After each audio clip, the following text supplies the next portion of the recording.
modern Atlantic world.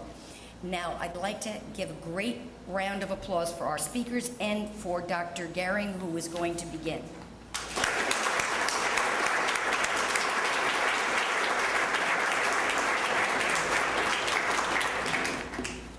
Thank you. You said everything I was going to say. I have nothing left. No, it's fine. I'm serving as moderator for the speakers tonight, and I try to be as unobtrusive as possible when I do this, so we can concentrate on the speakers. The program tonight is about a book. It's in Dutch a Liber Amicorum, and in German it would be called a Festschrift. And the personality involved is Netherland.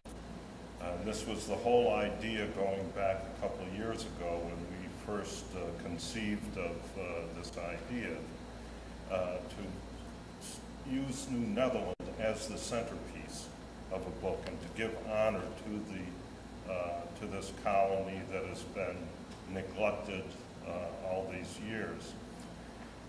When I first started 35 years ago, 35 more than I hope I have 35 more. It's one of the best jobs I've ever had, actually. But 35 years ago, when I first started doing research, actually for my dissertation, it goes back 40 years ago, I read most of what was available on New Netherland at that time, and two of the most well-known books used by graduate students, if anything was taught about the early colonial days in North America, gave very little meaning to the Dutch settlements here. I'm not going to name any names, you probably will be able to figure out who they are. One book simply stated bluntly that the Dutch left no roots here whatsoever. No cultural roots were left. Another book said that New Netherland was nothing but an aggregate of trading posts.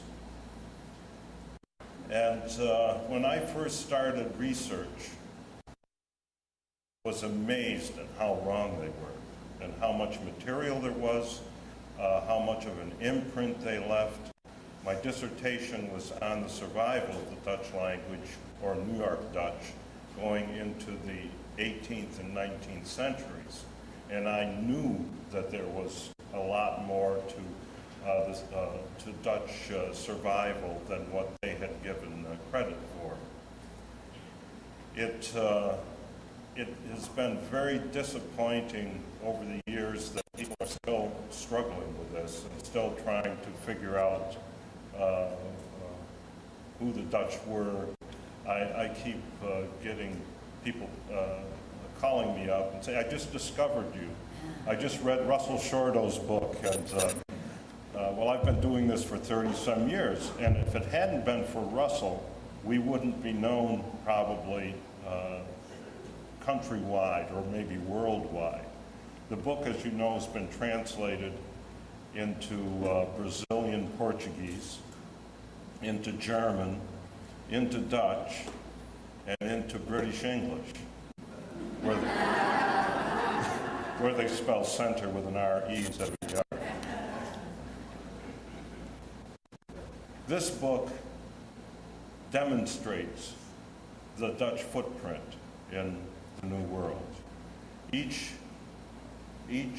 article or essay shows that the Dutch had a lasting influence from, people say 40 years of existence, but it went on for much longer than that. 40 years of administration maybe until 1664. Very little changed in New Netherland except for the place names.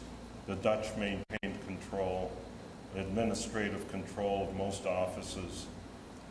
Then they came back again in '73, which most historians don't like to deal with because it gets messy when all of a sudden you have the British in control leading on to the revolution and the Dutch come back and for 14 months and make it very difficult for them to explain.